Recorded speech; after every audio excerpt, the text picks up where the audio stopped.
guys, Ashley here. Today I'm going to be discussing our February picks for the More Manga Please book club and all the grand spoilerly details. Woo! Yes, so these were our picks for February for More Manga Please, which is a book club that I host every month where we read manga every month because, you know, we all about that manga love here on this channel. Woo! So, for the month of February, we picked up Volume 1 of A Silent Voice by Yoshitoki Oima and Volume 1 of Haru Ride by Sakisaka. Yeah, guys, I love these ones so much, and can I just say I'm so appreciative to everyone who participated this month in February, which was Shoujo month, the month of love. I saw so many pictures and stories of everyone just picking these two up. I'm forever grateful for all of you who participate, so thank you. But let's move on to my thoughts and feelings. This is going to be very spoilery-ish. So yeah, you should know I like these. They were great. I gave this one 4 stars. I gave this one 5 stars. A Silent Voice I really enjoyed. Like I had said previously in my other video, I had seen the anime movie beforehand a long time ago but did not enjoy it whatsoever. And then picking up the manga, I was very,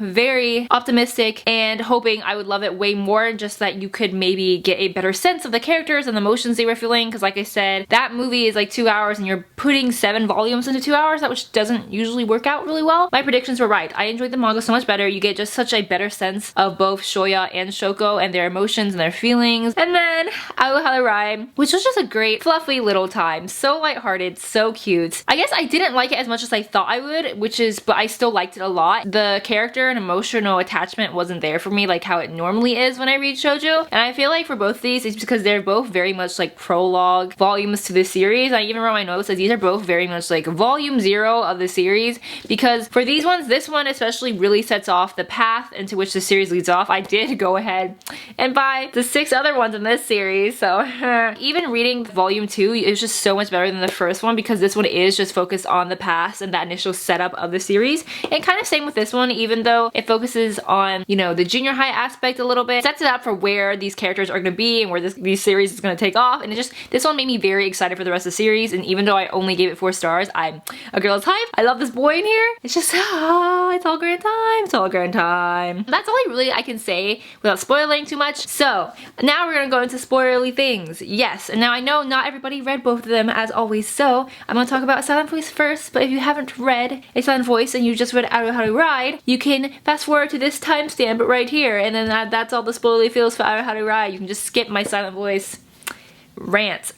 So like I said, A Silent Voice, I had known pretty much what I was getting into since I had seen the movie already, but oh my gosh guys, reading this one is so intense, more so than I thought it was, and I forgot how many just trigger warnings there are for suicide and depression in this book. Oh my gosh, oh man, especially with Shoya. I noticed it like initially that like a parental figure wasn't very present. Okay Pete, I said this in my vlog too. When I first read this, I thought his mom was his sister. I was just like, she looks young and she's trendy and she has a little hair cutting place. I'm like, oh, this boy doesn't have any parents. He's just lashing out. But no, that's his mom. His dad's not in the picture, but his mom is. One thing though, Shoya is always very constantly angry in this book. He's always just yelling like, shut up, and I don't give a crap, and just, he's full of a lot of anger. And a lot of these scenes, I feel like they just made me really uncomfortable, but not in a sense that it made me so uncomfortable I didn't want to read this book. It's supposed to make you uncomfortable, and how much of a bully he is, especially towards Shoko. Like those moments in class when he would yell into her ears in her hearing aid. Oh man, it was a rough journey guys. It was really tough. I also, since the back tells you that they're going to reunite 6 years later, I didn't expect the whole thing for some reason to be about their elementary school, because the majority of this was them through elementary school, and I was slightly surprised because I thought we'd fast forward into the 6 years later sooner than I thought we were, but it's okay. That's where volume 2 kind of takes off, is when they reunite, and that's at the very end of this one. Getting that backstory in their elementary school life that wasn't just like, you know, a quick couple minutes in the movie. Yeah, there was just a lot of things that he did that I forgot that happened in the movie, and I was like, man, this is some rough shit. He constantly calls her alien, you know, there's that scene where he writes on the chalkboard. It's just a lot to take in, and how they draw Shoko is she's just always kind of like very content and smiling, but that's obviously like such a mask to hide what maybe she's possibly really feeling. It looks like she's not paying attention to the bullying, but you know some shit is going on in her mind. I know what's coming. There's some shit going on. There's a lot of things happening. This bullying that that Shoya shows towards Shoko eventually gets turned around and it's faced on him, so he ultimately is the one who gets ostracized and isolated and bullied. He said all these things and he's kind of getting the things said back to him. In a lot of situations, I feel like in books, it's be like, yeah, that's what you deserve. It's just really tragic and sad. Students tell him to die. They tell him to jump off his desk. It's just, there's a lot of triggers in here and it's really sad and it's just, heavy stuff with this one. I'm just saying, there's just a lot of stuff. Makes me want to cry. Ooh, and you know the thing that got me right is you see these scenes where Shoko is constantly cleaning her desk and you think it's probably because people are still bullying her and writing these mean, nasty comments on her desk. And no, there's that little reveal where she's cleaning the desk because it's his desk. She was always cleaning his desk because these people were writing nasty comments on his desk now and she was cleaning it so he wouldn't see. Oh my god. Oh my god. This person who bullied you so much yet you still bend over backwards to make sure he doesn't see this. It's just a lot. It's just a lot. My heart. So yeah, I had the little panel here where she's cleaning his desk and it says, Nishimiya was cleaning my desk and the messages written in chalk continued faithfully every single morning until the day I graduated. Every morning Nishimiya had wiped them off every morning. Oh my god. Ooh. And then by the end of this, Shoya ultimately just becomes so self-accepting of his own death, like he refuses to live. It's just a lot to take in. But yeah, overall, I really enjoyed A Silent Voice. There's so much to discuss and unpack in this book. Oh my god, can we also talk about how this boy poured salt on this slug or snail or whatever? Again, so rude. Okay, ooh, another sad moment though, when Shoya, I forgot exactly what was happening, but he had come home and his mom thought he's with his friends eating this cake, but this boy was eating this cake alone and talking, pretending he was upstairs with his friends eating this cake and he was just eating alone crying. Oh my god, there's just so many heartbreaking moments. A Silent Voice is just a sad, emotional journey. And like, I haven't picked up the other ones like you think I would have binged this series, but I just needed an emotional break. Like, I loved A Silent Voice. I gave it 5 out of 5 stars. It has such important messages about bullying and depression and how these can affect young kids as well. Pick up A Silent Voice. I loved it. Okay, now we're moving to happier times. And we have Haru Ride, which like I said, I only gave 4 stars. I personally felt like it was a more volume 0 to the series. It also focused a lot more on Futaba's friendships and the representation of how she views herself and how she presents herself, which was actually really shocking, but I liked it because since it is from Shoujo Beat, like not gonna lie, I kind of judged it. I was like, oh, this is from Shoujo Beat, it's gonna be super fluffy, because I read a lot of fluffy shoujo, you know. But this one surprisingly had, you know, some deeper things of how you view yourself, how you present yourself to others, being your true self. Yeah, I was pleasantly surprised. Yeah. Okay, can I first talk about Futaba and Tanaka? Their interactions when they're in middle school are so adorable. So I believe we start off and they're playing tag or something and it's so cute. It's so cute. I wrote in my notes and it's like, he's gentle. Maybe that's why I don't mind being around him. Yes, we love a soft boy. He's gentle. Also like, oh, he's stronger than I thought. This middle school girl has this boy. Oh, here's one. The tips of his hair are curly and cute. This is so stupid and like, oh, so adorable. And then there's also when they're playing tag and they're like hiding together and she's like, oh my gosh, what if he can read my mind? Let me just start spewing the alphabet in my mind. She literally is just sitting there thinking, she's like A, B, C, D, E, F, G, H, I, J. What the heck? It's just so cute, guys. I freaking loved. Maybe I should change this to a 5-star. No.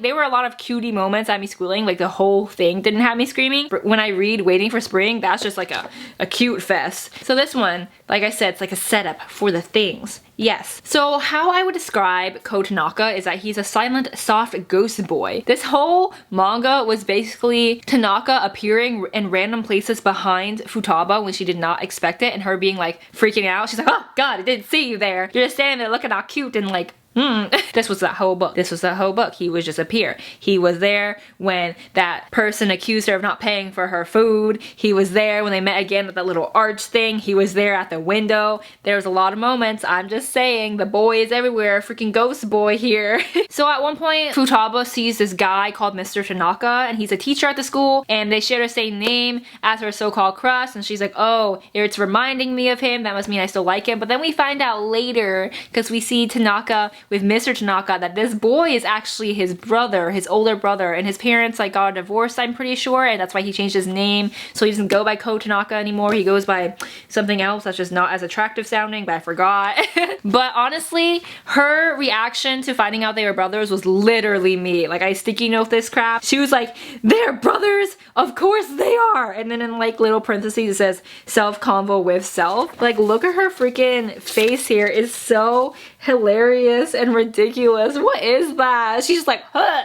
Literally me. Look at these two attractive brother boys. Like, girls freaking out, so am I. The only difference is that the brother has like a little mole dot here, or a little freckle thing. He's like, look at me, I'm so cute. I'm so cute. Ooh, another scene that like just got me.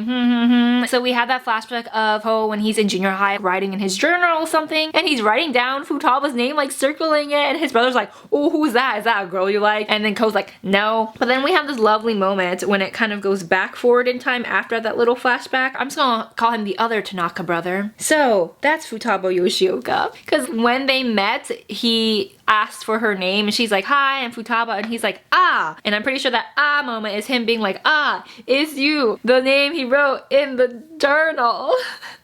And then it ends and they're in the same class. It's a new school year. They're in the same class. Also, we have this one character who I can't remember her name, but she kind of is like more darker and not as girly, and she has like black hair with like highlights. And her and this other boy are having some weird little drama. I'm here for it. We only saw like a couple panels of this, but I'm here for it. Like I said, I'm not a big fan of her fake friends. Wasn't a fan of that. I am a fan of her other little friend who's like cutesy. They gave her the little bunny charm. I just really enjoy this one a lot. I think like part of the reason why I gave it 4 stars is because I disliked her friends so much and they were so just annoying towards her and not accepting for something that was different from themselves. It was just really annoying but important. So maybe I'm boosting it up to 4.5 stars because like I said, it felt like the beginning of a crazy long obsession that I'm just gonna have, and it's not gonna be great, friends. I'm just gonna be dying. I feel like a lot of money is about to be spent on these. Man, I picked 2 good books that are kind of long and now I'm just gonna spend all the money. Dang it!